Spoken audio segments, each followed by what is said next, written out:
The Skorpion G is a Tier 8 premium tank destroyer, and when it comes to World of Tanks PC, this is the most popular Tier 8 and the most sold Tier 8 premium in the game. It has made wargaming tens of millions of dollars, which is an insane amount of money when you think of it for just one vehicle. However, the ironic part is that this ego wargaming has had on PC has filtered into Blitz, because there has not been a single time when the Skorpion G has been sold outright for a simple price tag. It's always been a ridiculous amount of money to get your hands on this vehicle, which is ironic, judging that vehicles like the SU-130PM, the Action 10, the Progetto 46, and even Centurion RAAC, which are all way better and arguably better tanks, have been sold for multiple times cheaper than the Skorpion. It's like Wargaming knows that this tank isn't amazing, it's performing worse than these other ones statistically, but they still know that people will buy it for a ridiculous price tag.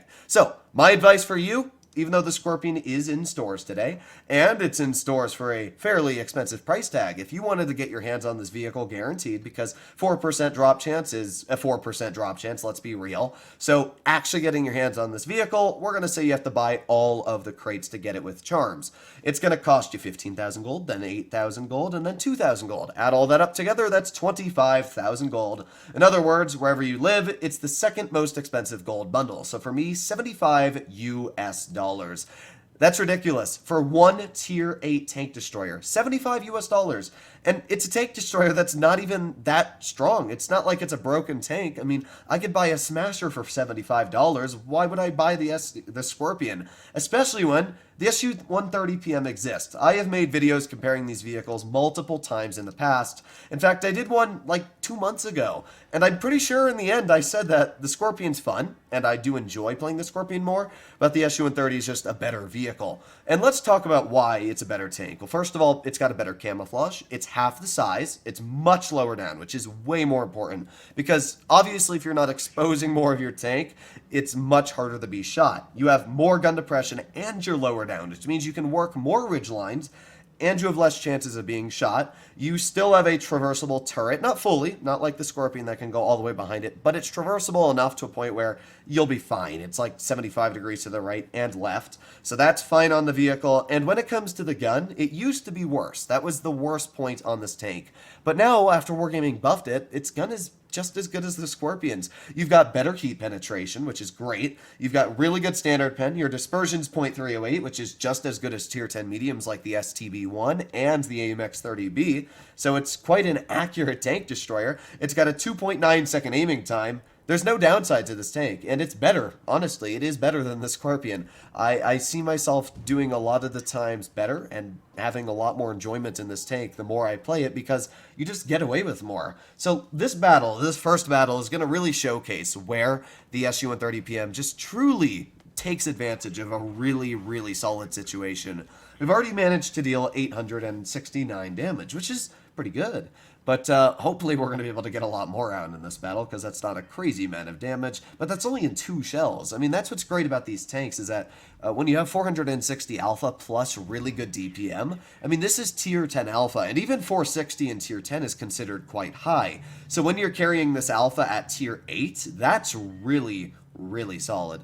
So right now we got the object 252 coming up behind me. Thankfully he misses the shell, but it is a 252, so if you don't aim in with that tank, you're going to have a pretty high chance of missing anyway. I was hoping that my Defender Mark 1 was going to help me out. You can see him backing up, looking at the 252, so I was like, alright, Defender Mark 1 and I are going to team up and take down this 252. Well, I lied. Yeah, the Defender is literally just driving away. He's like, I'm out, so I'm like, okay, wow, what a helpful teammate you are. Well, with that guy not on my side, guess I'll have to fight this 252 on my own, which is a bit of a struggle, judging that I only have 480 hit points, and the 252 has 1,300. Well, let's get a second shell in. I do know that I out-reload this guy, especially with my adrenaline on, so I have way more DPM. So we've already managed to dump off half his health, but if we've dumped off half, that means we only need 2 more connecting shells to finish him off. There you go. 457 in that shot. Now all I have to do is drive in the cover. Yes, look at that. The 252 is not the fastest of tank destroyers, and even with speed boost, you're not going to get me in time, my dude. There you have it. We were able to finish off that 252, and that puts us over 3,000 damage. But we're not done. We've already got another shell loaded into our barrel, and now we're going to aim it on the shark. Boom! 472 damage, bringing us up to 3,500 damage dealt. And again, this is just easy for the SU-130. I mean, this game, sure, it was a bit tricky here and there, but I mean, watch this shot across the map. Like, the SU's gun is just amazing. Now we're up to 4,000 damage. The shark misses me because I've got really good reverse speed. I'm really low down. I can tell you for a fact, what I have done in this game, I would not have been able to do in the Skorpion. I would have died. I mean, the Skorpion's an HE magnet. This tank actually has okay armor when it comes to HE because of the upper plate. I know all of you have shot HE at this vehicle, or even just shot at the upper plate, and because it's such a steep angle, you've bounced off it. It's really irritating, and I don't know why it exists, but it does. Either way, for the first battle in this vehicle, I was able to deal 4,500 damage. Yeah, that's pretty ridiculous. And not even an ace, by the way. I mean, this was a really, really solid game. And I want to point out that these two battles I played, these were the only battles I've played in the tank today. You can see I bought one Skorpion G container, and that was it. Apart from that, I played the YAG yesterday for the video, and yeah, that was all I did for the SU-130PM. So, I mean, these two games are not cherry-picked. They're not me showing special battles. The only reason I'm not showing these live was because, unfortunately, my mic was kind of messing up while I was recording, so I had to redo it. Either way, what do we have in this battle here?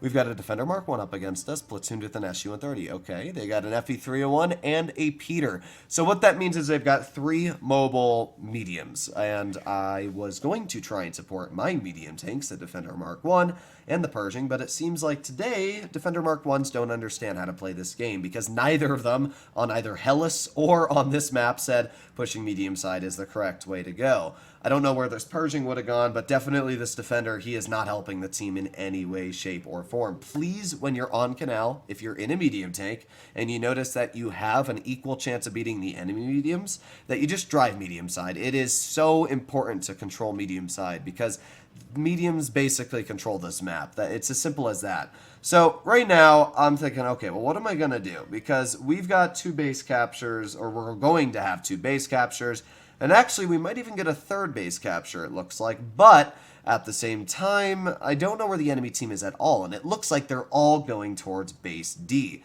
So, alright, well, let's see what else they've got, because we haven't looked at the rest of the lineup. They got an ISU, a Borsig. Ooh, those 2 tanks right there scare me a bit, because one single HE from either ISU or a Borsig, and I'm down to a one-shot from any vehicle on their team. So I don't want to just, stroll into their tanks, especially because you'll notice, like, this T-25AT was spotted. So I'm going to go all the way into their spawn. I don't see anything yet, so I'm just going to go up this hill. Here we go. Although I was kind of dumb, I drove up the wrong hill, so I couldn't make it up. Yeah, monkey move from me there.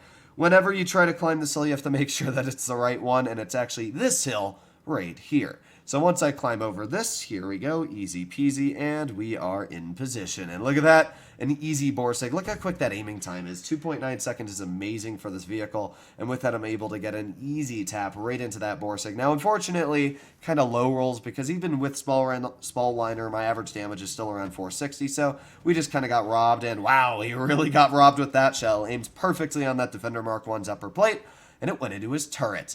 Yeah, if you don't fully aim in with this vehicle, it's not going to hit every shell. And that's one thing I can say the Skorpion would have hit, is probably that shot there. But at the same time, I can't be too mad, because we hit that shot across the entire map for 465. Not a bad shell at all. We're going to aim in one more shell onto this ISU. Very easy shot right into his lower plate, and ooh, that one misses as well. That's a shame. Well, what can I say? It's just bad luck, I guess, right? Well, we're still at 883 damage, and those shots aren't going to really ruin my game. We're still not detected here, which is great. I'm hoping that this 45 TP is going to be spotted, but we're going to just shoot a shell at him. It hits him in the track. I don't really know if my aiming was off there, because obviously I couldn't see the full extent of his vehicle, but I do know I didn't fully aim in, so I guess that's just kind of bad luck. Either way, this shell, I'm not going to mess up. Easy tap into the side of the Defender Mark 1, and we are all the way up to 775 on the base capture already, which is great for me, because I know that we are way up. Now, I do know that the 45 TP is probably going to pull off to the side, shoot a snapping shell at him, doesn't really hit him, so it's fine. We'll just reload. I obviously have more DPM than the 45 TP. I've got way more alpha, so I can easily just tap a shell into him. He'll miss me. That's 476 hit points I'm able to tap off of him.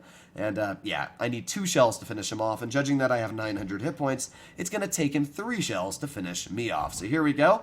There's 1 tap, even though low rolls, it really does not matter. I have to just reload 1 more shell, and that's the end of the 45 TP. I was a little worried about that SU, though, so I'm going to finish off the 45. And now that SU's over here. And there's one issue I was worried about, and that is being shot through this train car, because you can do it. So I'm just making sure that I don't get hit. And oh, I got really lucky that that didn't actually pen me. So we were able to finish off the SU-130. We're up to 2,600 damage, and there you go, 986, 990 on the base cap, and all that's left is the Peter off to that side of the map, who my team is struggling to kill. Took a snapshot, but it doesn't matter. We're going to win this battle and come out with 1,000 on top. So there you have it. That was 2 pretty solid games in the SU-130PM. Yeah, I mean, there's not much else to say. The Skorpion, just don't buy it. I mean, if you wanted to get either of the tanks, just get the SU-130. It's cheaper, it's a better tank, and you'll enjoy it more. That's my opinion, and that's an opinion I'm going to stick with for the future of my videos until Wargaming ever makes the Skorpion cheaper. But hopefully you enjoyed today's video, and I'll be seeing you in the next one. Bye-bye.